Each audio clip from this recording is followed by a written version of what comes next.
Well, what a finish to the first of a three-game set between the Flames and Jets. Johnny Gaudreau, who had already extended his point streak to 8 games earlier in the night, wins it in the shootout for the Flames.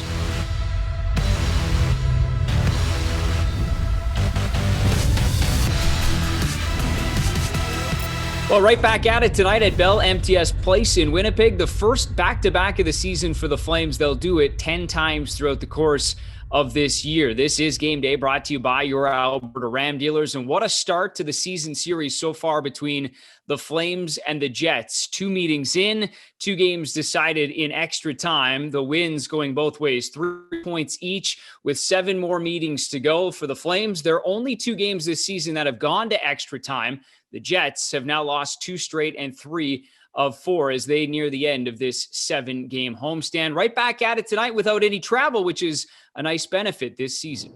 Yeah, I'd say the less travel in between games on the road for sure. You're getting your proper sleep. You're getting to bed at the right time. You're getting your meal in you right away and all that sort of stuff. So, yeah, I would say so. I would say that there's definitely less travel in between games on the road. And, you know, it's a unique opportunity this year where you can go in and have a big week and really have a big impact on the standings. So that's we're looking forward to trying to get this one tonight and, you know, hopefully in regulation and get those 2 points. But it's obviously different this year, but a lot of guys are liking the fact that we're not having to fly and travel as much in between games.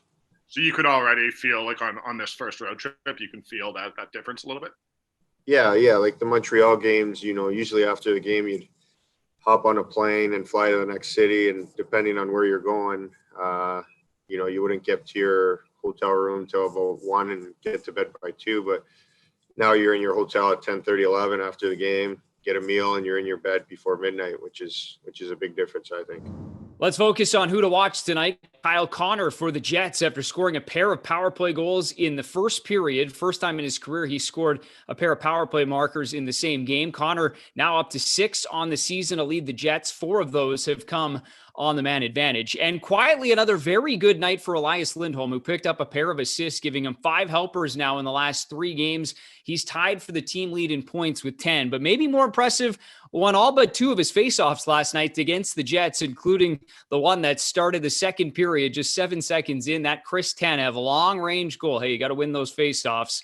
Of course, that was the start of the comeback for the Calgary Flames. They come from behind and then dominate the final 30 minutes of that hockey game. The second half really in control of that game, something they'd like to build upon tonight and maybe get off to a better start on the score sheet as well. Head coach Jeff Ward wouldn't commit to any lineup changes for this evening and would not even say who's starting in goal. That will be a game time decision. They'll think it over this afternoon and make that decision. But we do know this. It is a 7 o'clock start in Winnipeg, 6 o'clock back here in Calgary, and enjoy the game.